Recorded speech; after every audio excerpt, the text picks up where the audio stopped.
Ce cycliste français a été arrêté en pleine tentative de record du monde en Russie. Il est accusé d'avoir traversé la frontière illégalement. Je vous raconte. Sofiane Seili, 44 ans, est l'un des meilleurs cyclistes français d'ultracyclisme, une discipline de vélo dédiée aux courses sur de très longues distances. Le 1er juillet, le français entame un projet fou, tenter de battre le record du monde de la traversée eurasienne à vélo en reliant Cabo da Roca, près de Lisbonne au Portugal, à Vladivostok, dans l'extrême-orient russe, soit plus de 17 000 km à vélo en traversant 17 pays, dont la Chine et la Russie. Le 1er septembre, après 60 jours à rouler 100 jours de repos, Sofiane Seili se trouve en Chine, à la frontière avec la Russie. I am 402 kilometers away from Vladivostok.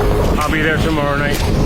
Le cycliste possède un visa russe électronique. Ce jour-là donc, il tente d'entrer en Russie via le poste chinois de Sanchaku, mais problème, ce poste frontière est réservé aux citoyens russes et chinois. Il se voit donc refuser l'accès. Alors, le lendemain, il se présente à un autre poste frontière à 70 km de là, et cette fois-ci, on lui refuse le passage car ce poste est réservé aux trains et aux bus. Mais descendre de son vélo pour prendre un train ou un bus invaliderait le record de Sofiane Seili. Alors, le cycliste a décidé d'emprunter des collines boisées, puis de longer la voie ferrée pour se présenter à la douane côté russe en misant sur l'indulgence des douaniers. Mais les Russes l'ont arrêté. Sa compagne a expliqué à France 3 Occitanie que son conjoint ne pensait qu'à son exploit sportif. Sofiane Seili a été placé en détention provisoire jusqu'au 4 octobre. Aujourd'hui, ce lundi 22 septembre, l'avocate de Sofiane Seili a déclaré à l'agence France Presse que son client faisait appel de cette décision. En gros, ce que l'avocate de Sofiane Seili voudrait, c'est remplacer la détention provisoire de son client par une mesure qui ne soit pas liée à un isolement de la société. Le jour de son arrestation, Sofiane Seili a posté un message sur Instagram dans lequel il disait qu'échouer si près du but était déchirant.